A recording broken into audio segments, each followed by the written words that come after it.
ჩემო ძვირფასებო, ჩემო საყვარლებო, ჩემო ძმებო და დებო.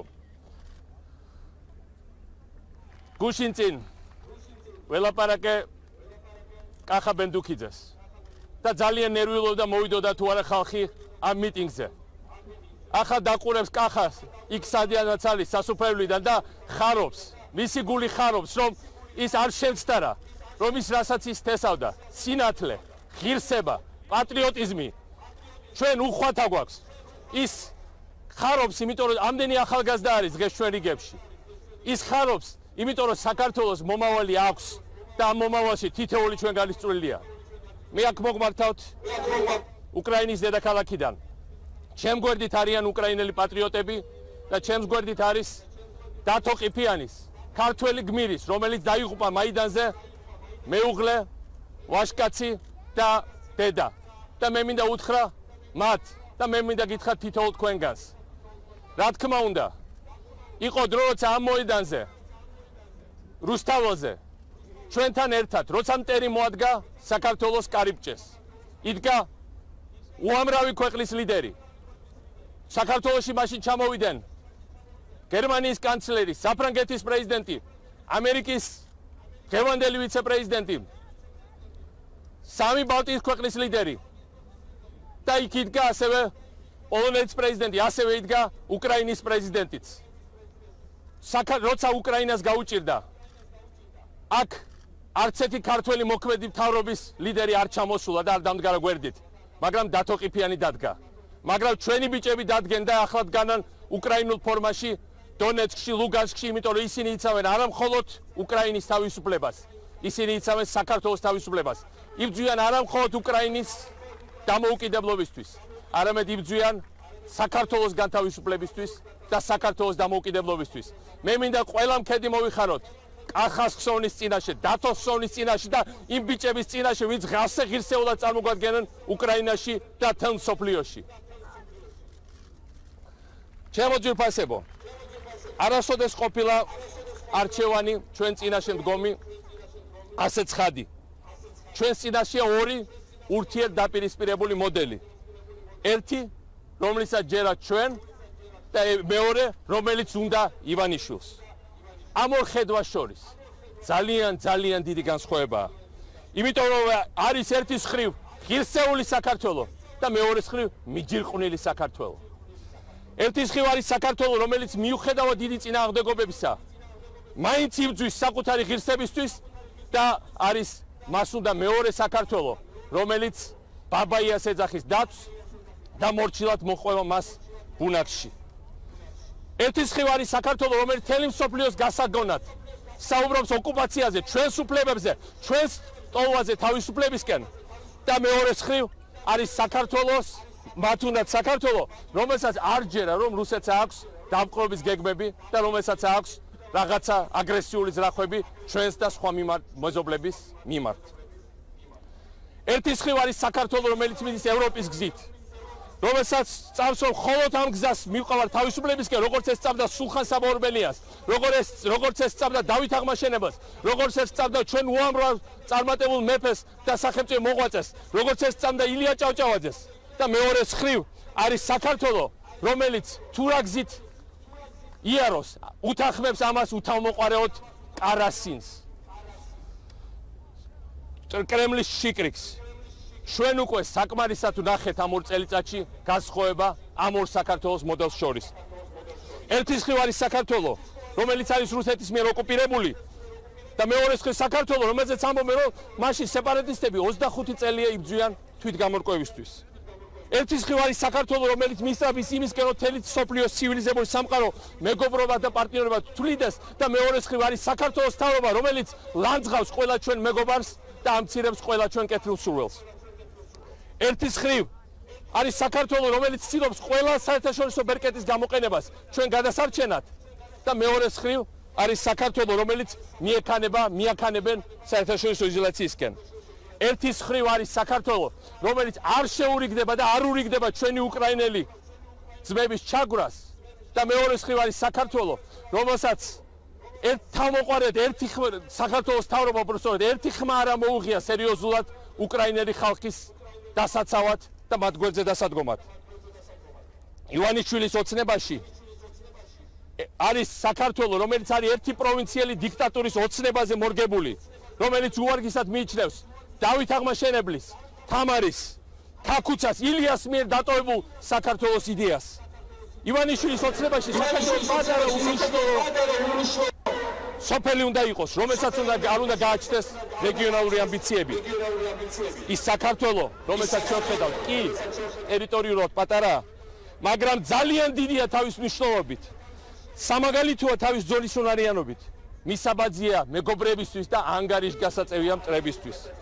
ივანიშვილის ოცნების საქართველოში აკრძალულია, რომ საქართველოს საკითხი დგას საერთაშორისო განხილვის დღის წესრიგში. ჩვენ ყველგან დავდიოდით და ვივლით ყველგან დღესაც, მიუხედავად იმისა, რომ ექნება თუ არა ოფიციალური თანამდებობა, რომ ყველა სოფლიოს სახელმწიფოს კარამდე და ყურამდე მივიტანოთ ჩვენი გასაჭირი და ახალი მოკავშირეები გავიჩინოთ, ახალი ფრონტი გავხსნათ, ისევე როგორც დავით აღმაშენებელმა ჯვაროსნების დახმარებითაც მოიგო თავისი დიდგორი. ივანიშვილის ოცნების საქართველოში ერი თუ დაგვიპყრობს, ამაში ჩვენ ვართ დამნაშავე. ჩვენ საქართველოში კი არსებობს ძალა, რომელიც თავისუფლებასა და ქართულ მიწაზე დაცვაზე არ არსებობს ძალა, რომელიც ამაზე გვათქმევიებს უარს. ივანიშვილის საქართველო არის შუმად და ჩვენი საქართველო ხმაურობს, როგორც დღეს ხმაურობს რუსთაველი, როგორც დღეს ხმაურობს თბილისი, როგორც დღეს ხმაურობს თითოეული ჩვენგანი საქართველოს ყველა ქუჩაში, ყველა ქალაქში.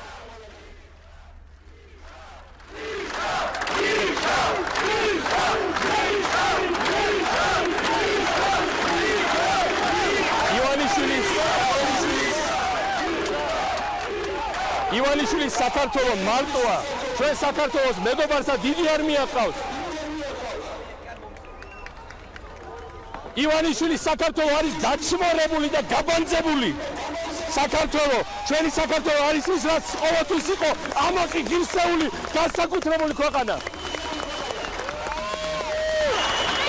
ჩვენ წინაშე არის ორი ფუნდამენტურად განსხვავებული ხედვა. ერთი მტრის ჯაშუში ძის ციხეში, ხოლო მეორეში მტრის ჯაშუში არის გმირად გამოცხადებული და უფასო ტრანსპორტით გადაადგილდება. ქაქუცას ქუჩა გაუქმეს და ამ ქუჩაზე დღეს გადაადგილდება ჩახალიანი და შკრილნიკოვი, გეორგიანი უბილეთო ტრანსპორტში. ის ხალხი, ვინც გადაცემდა სართული ჯარის კოორდინატებს 2008 წლის თავდასხმის დროს ტერს. ერთ საქართველოში შენდება თავდაცვა, მეორეში ინგრევა თავდაცვა. ერთი გმირად ითვლება გიორგი წანწუხელიძე, მეორეში რობერტ სტურვა და რეზო ამაშუკელი. ერთი იქნება რუსული ტელევიზია, რომელსაც თესსაბჭოთა პოსტსაბჭოთა სივრცესთვის მიაქვს სიმართლე საქართველოში და მეორეში შემოყავთ პუტინის პირდაპირ პროპაგანდა, რუსული რადიო საქართველოს თავრობის დღევანდელი ხარდაჭერით და აწამლიებენ ჩვენ ეთერს პუტინის ლაპარაკით, რომ ყველაფერში საქართველოა თურმე დამნაშავე. ახლა როგორც არასდროს დიდია დაპირისპირება წარსულსა, აწყოსა და მომავალს შორის. აწყო და მომავალი უნდა იყოს ჩვენი საქართველოს ხარეს. ახლა თუ ასე გაგრძელდა, ჩვენი ქვეყანა განწირულია, მას არ აქვს მომავალი საერთოდ. ახლა როგორც არასდროს არის მომენტი, რომ თელიერი გავერთიანდეთ და სამანარის გვიან ხმამაღლა უთხრათ ივანიშვილს, რომ ქართველი ერი არ იზიარებს მის ოცნებას.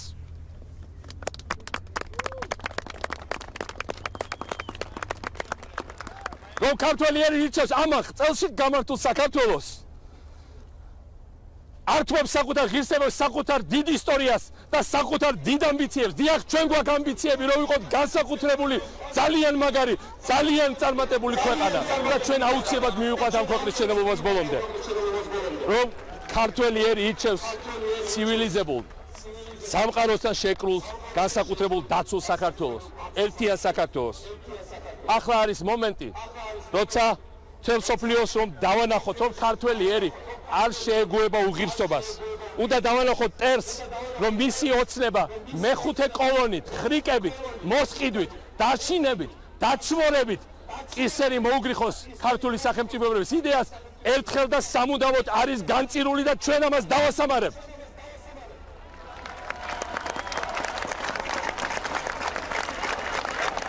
უნდა დავანახოთ საქართველოს თავრობას, რომ ერთიანია და შეუვალია მაშინაც კი და განსაკუთრებით მაშინ, როდესაც დიდი საფრთხე გვემუქრება და როცა საქმე ჩვენი ერის თავისუფლებას, მომავალს, დამოუკიდებლობას და მთლიანობას ეხება.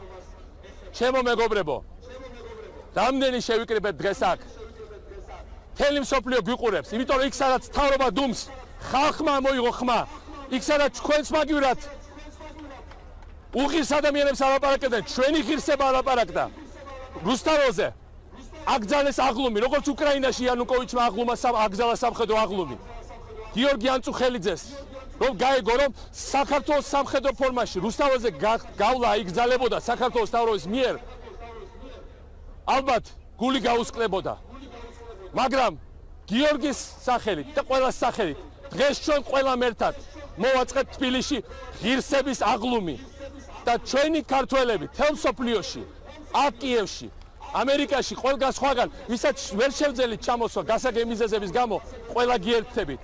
ძალიან მნიშვნელოვანია, რომ ჩვენ კიდევ ერთხელ ამაყად გავიაროთ რუსთაველზე, გავიაროთ თავისუფლების მოედანზე, ჩვენი ქვეყნის მთავარ მოედანზე და დავანახოთ ყველას, რომ ბევრი ვართ, ამაყნი ვართ, ღირსეული ვართ, ბრძოლის არ გვეშინია, შეუპოვრები ვართ და აუცილებლად გავიმარჯვებთ.